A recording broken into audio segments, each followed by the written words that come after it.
1 साल, 110 दिन, 200 फ्लाइट।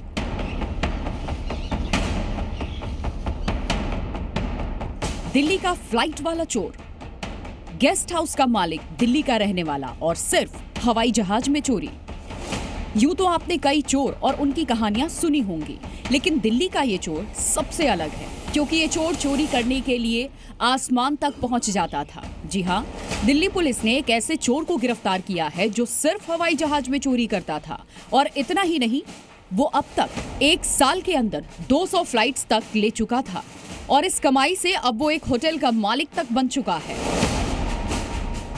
लाखों के गहनों के साथ गिरफ्तार ये है आरोपी राजेश कपूर, जो दिल्ली के पहाड़गंज में रहता है और इसका अपना ये गेस्ट हाउस है। राजेश पहले ट्रेनों में गहने चोरी करता था, लेकिन उसने खुद को अपग्रेड किया और फिर फ्लाइट्स में चोरियां करने लगा।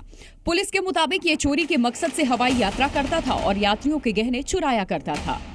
अगर साल में ये 365 में से 110 बार ट्रैवल कर रहा है, तो मुझे तो उम्मीद है 100 लोगों से ज्यादा लोगों को इसने अपना शिकार बनाया होगा।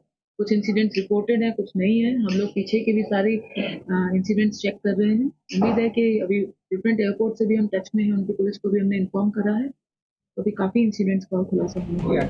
पुलिस के मुताबिक इसका खुलासा हैदराबाद की रहने वाली महिला की रिपोर्ट से हुई, जिसमें उसने फ्लाइट में अपने गहने चोरी होने की बात की। इस दौरान उसके गहने हैंडबैग में रखे थे। पुलिस को ऐसी ही एक और शिकायत मिली, जिसमें 20 लाख के गहने चोरी हुए थे। पुलिस ने एयरपोर्ट के सीसीटीवी की जांच की तो एक संदिग्ध को शॉर्टलिस्ट किया गया, जो दोनों फ्लाइट में दिखा। संदिग्ध का पता पहाड़गंज था, जहां इसकी तलाश की गई और आखिरकार वो गेस्ट हाउस से पकड़ा गया।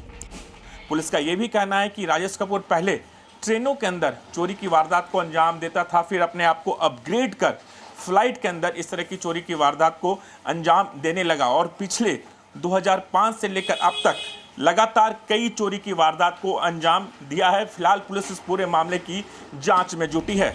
आरोपी के घर से बड़ी मात्रा में सोने और चांदी के गहने बरामद किए गए और बाद में उसने खुलासा किया कि वो फ्लाइट में हैंडबैग ले जाने वाली बुजुर्ग महिला यात्रियों को निशाना बनाता था। कई मौकों पर विमान में टारगेट को देखने के बाद एयरलाइन से अपनी सीट भी बदलवा ली और उनके साथ में बैठ जाता था। अपनी सीट एडजस्ट कर लेता था कभी कभार, कोई बहाना बना के, और मोस्टली ये उस टाइम पे करता है जिस टाइम पे बोर्डिंग बहुत लिमिटेड लोगों की हुई होती है और लोग अपने बैगेजेस को एडजस्ट कर रहे होते हैं। तो उस समय ही pretend to be sitting on the next seat, आगे पीछे वाली सीट पे, और बैग एडजस्ट कर, अपना बैग रखता है, दूसरे का बैग पीछे। दिल्ली का ये चोर इतना शातिर था कि इसने अपनी पहचान छुपाने के लिए प्लानिंग के तहत अपने मृत भाई ऋषि कपूर के नाम से टिकट भी बुक की। ब्यूरो रिपोर्ट, जी मीडिया। जी न्यूज़।